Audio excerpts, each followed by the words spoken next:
ರೈತರೇ ಮತ್ತು ರೈತ ಮಹಿಳೆಯರೇ, ಇವತ್ತಿನ ಕಾರ್ಯಕ್ರಮ ವಿಕಸಿತ ಕೃಷಿ ಸಂಕಲ್ಪ ಅಭಿಯಾನ ಅನ್ನುವಂತಹ ಕಾರ್ಯಕ್ರಮವನ್ನು ನಮ್ಮ ಇಡೀ ಭಾರತ ದೇಶದಲ್ಲಿ ಮೇ 29ರಿಂದ ಜೂನ್ 12ನೇ ತಾರೀಕುವರೆಗೂ ಅಂದರೆ ಸತತ 15 ದಿನಗಳ ಕಾಲ ಈ ಒಂದು ಕಾರ್ಯಕ್ರಮವನ್ನು ಪ್ರತಿ ಜಿಲ್ಲೆಯಲ್ಲಿ ಈ ಒಂದು ಕಾರ್ಯಕ್ರಮವನ್ನು ನಾವು ಹಮ್ಮಿಕೊಂಡಿರುವಂಥದ್ದು.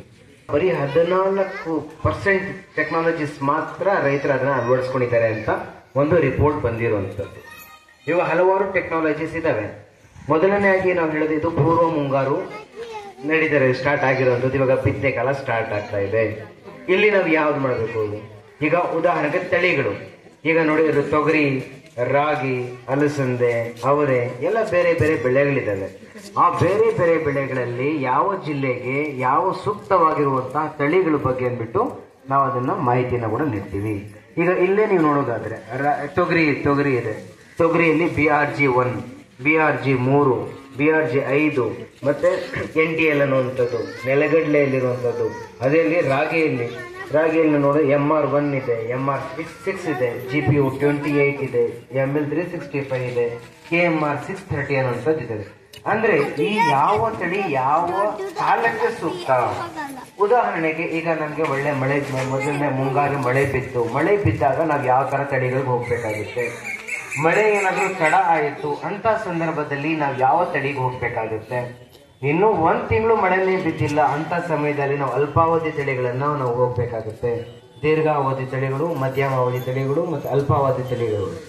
ಇದು ಬೀಜದ ಆದ್ರೆ ಇನ್ನೊಂದು ಕಡೆ ಬೀಜೋಪಚಾರ ಅಂತ ಹೇಳ್ತೀವಿ.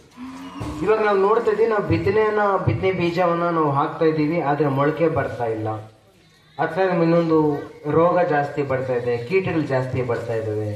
ಇದಕ್ಕನ್ನ ತಡೆಯಬೇಕಂತ ಹೇಳಿದ್ರೆ ನಾವೇನ್ ಮಾಡಬೇಕು? ಬೀಜೋಪಚಾರವನ್ನ ನಾವು ಮಾಡಬೇಕಾಗುತ್ತೆ. ಈಗ ತೊಗರಿಯಲ್ಲಿ ನಾವು ತಗೊಳೋದಾದ್ರೆ ಸೂಕ್ಷ್ಮಾಣು ರೈಸೋಬಿಯಂ ಮತ್ತು ಟ್ರೈಕೋಡರ್ಮಾ ಅನ್ನುವಂತಹ ಒಂದು ಸೂಕ್ಷ್ಮಾಣು ಜೀವಿ ಇದೆ. ಅದರಿಂದ ನಾವು ಬೀಜೋಪಚಾರವನ್ನ ಮಾಡಬೇಕಾಗುತ್ತೆ. ಅದೇ ರೀತಿಯಲ್ಲಿ ರಾಗಿಯಲ್ಲಿ ನಾವು ಬೀಜೋಪಚಾರ ಮಾಡ್ಬೇಕಂದ್ರೆ ಅಜಿಟೋಬ್ಯಾಕ್ಟರ್ ಅನ್ನುವಂತಹ ಸೂಕ್ಷ್ಮಾಣು ಜೀವಿ ಜೊತೆ ನಾವು ಅದನ್ನ ಬೀಜೋಪಚಾರವನ್ನ ಮಾಡಬೇಕಾಗುತ್ತೆ. ಅದಾದ್ಮೇಲೆ ಯಾವ ರೀತಿಯಲ್ಲಿ ವೈಜ್ಞಾನಿಕವಾಗಿ ನಾವು ಬೆಳೆಗಳನ್ನ ಬೆಳಿಬೇಕು, ಇದೆಲ್ಲರ ಬಗ್ಗೆ ಮಾಹಿತಿಯನ್ನ ಕೊಡೋದಕ್ಕೆ ಈ ಒಂದು ಕಾರ್ಯಕ್ರಮವನ್ನ ನಾವಿಲ್ಲಿ ಹಮ್ಮಿಕೊಂಡಿರುವಂಥದ್ದು. ಈಗ ಮಣ್ಣು ನಮ್ಮ ದೇಹದಲ್ಲಿ ರಕ್ತದ ಪಾತ್ರ ಏನಿದೆಯೋ, ಅಂದ್ರೆ ರಕ್ತ ಚೆನ್ನಾಗಿದೆ ಇಡೀ ನಮ್ಮ ಆರೋಗ್ಯ ಚೆನ್ನಾಗಿರುತ್ತೆ. ಅದೇ ರೀತಿಯಲ್ಲಿ ಕೃಷಿಯಲ್ಲಿ ಚೆನ್ನಾಗಿರ್ಬೇಕಂದ್ರೆ, ಉತ್ತಮ ಬೆಳೆ ಬೆಳಿಬೇಕಂದ್ರೆ, ಒಳ್ಳೆ ಇಳುವರಿ ಬರಬೇಕಂತ ಹೇಳಿದ್ರೆ ಮಣ್ಣಿನ ಆರೋಗ್ಯ ತುಂಬಾನೇ ಪ್ರಾಮುಖ್ಯವಾಗಿರುವಂತಹ ಒಂದು ವಿಷಯ. ಆ ವಿಷಯದ ಕುರಿತು ಮಾಹಿತಿಯನ್ನು ನೀಡಿದ್ದಕ್ಕೆ ನಮ್ಮ ಕೃಷಿ ವಿಜ್ಞಾನ ಕೇಂದ್ರದ ಮಣ್ಣು ವಿಜ್ಞಾನದ ಸಂಧ್ಯಾ ಮೇಡಮ್ ಅವರು ಬಂದರೆ ಅವರು ಕೂಡ ಅದರ ಬಗ್ಗೆ ಮಾಹಿತಿ ನೀಡ್ತಾರೆ. ಅದೇ ರೀತಿಯಲ್ಲಿ ನಮ್ಮ ಕೋಲಾರ ಮತ್ತು ಚಿಕ್ಕಬಳ್ಳಾಪುರ ಜಿಲ್ಲೆಯಲ್ಲಿ ಹೈನುಗಾರಿಕೆ ಜಾಸ್ತಿ, ಪಶುಸಂಗೋಪನೆ ಜಾಸ್ತಿ. ಈ ವಿಷಯದ ಬಗ್ಗೆ ನಿಮ್ಗೆ ಏನಾದ್ರು ಪ್ರಶ್ನೆಗಳಿದ್ರೆ ಇವರು ಡಾಕ್ಟರ್ ರವಿ ಕಿರಣ್ ಅಂತ NIANP ಇಂದ ಬಂದಿರುವಂತಹ ಒಬ್ಬ ಹಿರಿಯ ವಿಜ್ಞಾನಿಗಳು, ಅವರು ಕೂಡ ಮಾಹಿತಿಯನ್ನು ನೀಡ್ತಾರೆ. ನಮ್ಮ ಕೃಷಿ ಇಲಾಖೆಯಲ್ಲಿರುವಂತಹ ವಿವಿಧ ಯೋಜನೆಗಳ ಬಗ್ಗೆ, ಸ್ಕೀಮ್ಸ್ ಬಗ್ಗೆ ಮಾಹಿತಿಯನ್ನ ನಿಮ್ಮೆಲ್ಲರ ನೆಚ್ಚಿನ ಸಹಾಯಕ ಕೃಷಿ ನಿರ್ದೇಶಕರಾದಂತಹ ಮೋಹನ್ ಸರ್ ಅವರು ಇದ್ದಾರೆ, ಅವರು ಕೂಡ ಮಾಹಿತಿಯನ್ನ ಅದರ ಬಗ್ಗೆ ನಿಮ್ಗೆ ನೀಡ್ತಾರೆ. ಈಗ ಮೊದಲನೆಯಾಗಿ ನಮ್ಮ ಕುರುಬೂರು ಕೃಷಿ ವಿಜ್ಞಾನ ಕೇಂದ್ರದ ವಿಜ್ಞಾನಿಗಳಾದಂತಹ ಸಂಧ್ಯಾರವರು ನಿಮ್ಮೆಲ್ಲರನ್ನು ಉದ್ದೇಶಿಸಿ ಮಾತನಾಡಿದ್ದಾರೆ. Madam please. ವೇದಿಕೆ ಮೇಲೆ ಆಸೀನರಾಗಿರುವಂತಹ ಎಲ್ಲ ಗಣ್ಯರೇ ಹಾಗೂ ಈ ಒಂದು ಕಾರ್ಯಕ್ರಮದ ಕೇಂದ್ರ ಬಿಂದುವಾಗಿರುವಂತಹ ಎಲ್ಲಾ ರೈತ ಬಾಂಧವರಿಗೂ ನನ್ನ ಮುಂಜಾನೆಯ ನಮಸ್ಕಾರಗಳು. ನಿಮ್ಗೆಲ್ಲ ಗೊತ್ತಿದೆ, ನಮ್ಮ ಭಾರತ ದೇಶ ಕೃಷಿಯನ್ನು ಆಧಾರಿತವಾಗಿರುವಂತಹ ದೇಶ. ಕೃಷಿಯ 75ರಿಂದ 80% ರೈತರು ಅಥವಾ ಜನರು ಕೃಷಿಯನ್ನ ಮೊದಲ ಉದ್ಯೋಗವನ್ನಾಗಿ ಅಳವಡಿಸಿಕೊಂಡಿರುವಂತಹ ದೇಶ. ಆದರೆ ಕೃಷಿ ದಿನದಿಂದ ದಿನಕ್ಕೆ ಹಿಂದೆ ಹೆಜ್ಜೆ ಹಾಕ್ತಾ ಇದೆ. ಯಾಕೆ ಅಂತ ಕಾರಣ ತಿಳ್ಕೊಂಡಿದ್ದೀರಾ? ಕೃಷಿ ಪ್ರಧಾನವಾಗಿರುವಂತಹ ದೇಶ ಕೃಷಿಯಲ್ಲಿ ಕಡಿಮೆ ಆಗ್ತಾ ಇದೆ. ಯಾಕೆ ಅಂತಂದ್ರೆ ಕೃಷಿಯಲ್ಲಿ ಅತ್ಯುತ್ತಮ ಇಳುವರಿನ ಪಡ್ಕೊಳ್ಳೋಕೆ ಆಗ್ತಾ ಇಲ್ಲ. ಯಾಕೆ ಅಂತಂದ್ರೆ ಅನೇಕ ರೀತಿಯ ತಂತ್ರಜ್ಞಾನಗಳು ಬಂದಿದ್ರು ಕೂಡ ಅದನ್ನ ಎಲ್ಲಾ ರೈತರು ಅಳವಡಿಸಿಕೊಂಡಿಲ್ಲ, ಅದ್ರ ಬಗ್ಗೆ ಅರಿವು ಮೂಡಿಸಿಲ್ಲ. ಅದರಲ್ಲಿ ಕೃಷಿಗೆ ಮೇಯ್ನ್ ಆಗಿ ಬೇಕಾಗಿರುವಂತದ್ದು ನೈಸರ್ಗಿಕವಾಗಿರುವ ದೊರೆಯುವಂತ ವಸ್ತು ಯಾವುದೆಲ್ಲ ಹೇಳಿ? ಮಣ್ಣು ಮತ್ತೆ ನೀರು ಅಲ್ವಾ?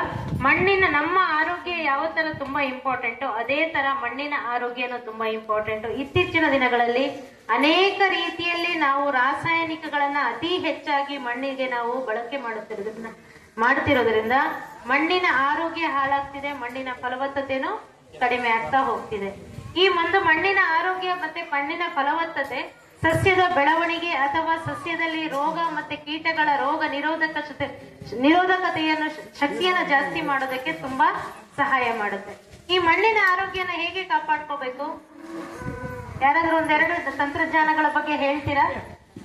ರಾಸಾಯನಿಕಗಳನ್ನ ಬಳಸೋದಲ್ಲದೆ ಮಣ್ಣಿನ ಆರೋಗ್ಯ ಅಥವಾ ಮಣ್ಣಿನ ಫಲವತ್ತತೆನ ಜಾಸ್ತಿ ಮಾಡೋದಕ್ಕೆ ಏನೇನು ಮಾಡಬಹುದು?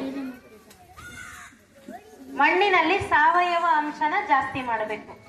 ಏನೋ ಆರ್ಗ್ಯಾನಿಕ್ ಅಂತ ನಾವು ಇಂಗ್ಲಿಷ್ ಅಲ್ಲಿ ಏನ್ ಹೇಳ್ತೀವಿ, ಕನ್ನಡದಲ್ಲಿ ಅದಕ್ಕೆ ಸಾವಯವ ಅಂಶ ಅಂತ ಹೇಳ್ತೀವಿ. ಸಾವಯವ ಇಂಗಾಲದ ಅಂಶ ಜಾಸ್ತಿ ಮಾಡಿದ್ರೆ ಮಣ್ಣು ತನ್ನಂತಾನೆ ಫಲವತ್ತತೆಯನ್ನು ಹೊಚ್ಚುತ್ತೆ. ಇದಕ್ಕೆ ಅಲ್ವೇ ಇವರು ನಮ್ಮ ಹಿರಿಯರು ಹೇಳಿದ್ರು, ಕೊಟ್ಟಿಗೆ ಗೊಬ್ಬರನ ಅತಿ ಹೆಚ್ಚಾಗಿ ಬಳಸಬೇಕು. ಸಾವಯವ ಅಂಶನ ನಾವು ಜಾಸ್ತಿ ಮಣ್ಣಲ್ಲಿ ಕೃಷಿಯಲ್ಲಿ ಬಳಕೆ ಮಾಡಬೇಕು. ಇವಾಗ ಏನಾಗಿದೆ, ಒಂದು 100ರಲ್ಲಿ 70 ಭಾಗ ರಾಸಾಯನಿಕಕ್ಕೆ ಹೋಗ್ತಿದೀವಿ, ಒಂದು 15-20% ನಾವು ಸಾವಯವ ಗೊಬ್ಬರ ಉಪಯೋಗಿಸ್ತಾ ಇದೀವಿ. ಆದ್ರೆ ಅದು ಸಿನಾರಿಯೋ ಉಲ್ಟಾ ಆಗ್ಬೇಕು. 70 ಭಾಗ ನಾವು ಸಾವಯವನ ಬಳಕೆ ಮಾಡಬೇಕು, ಉಳಿದಿದ್ದ ಅಮೌಂಟ್ ನಾವು ರಾಸಾಯನಿಕಗಳಲ್ಲಿ ಬಳಕೆ ಮಾಡಿದ್ರೆ ಸಾಕಾಗುತ್ತೆ. ಒಂದು ಬೆಳೆಗೆ ಒಂದಿಷ್ಟು ಗೊಬ್ಬರ ಅಂತ ಬೇಕಾಗುತ್ತೆ, ಪೋಷಕಾಂಶ ಬೇಕಾಗುತ್ತೆ. ಅದು ಎಷ್ಟು ಬೇಕೋ ಅಷ್ಟನ್ನೇ ಹೀರ್ಕೊಳ್ಳುವಂಥದ್ದು. ಇವಾಗ ಯೂರಿಯಾ ಹಾಕ್ತೀರಾ, ಯೂರಿಯಾ 50 kg ಹಾಕೋತ್ರ ರೈತರು 150 kg ಹಾಕ್ತಾರೆ ಅಲ್ವಾ? ಹಾಕ್ತೀರಾ ಇಲ್ವಾ?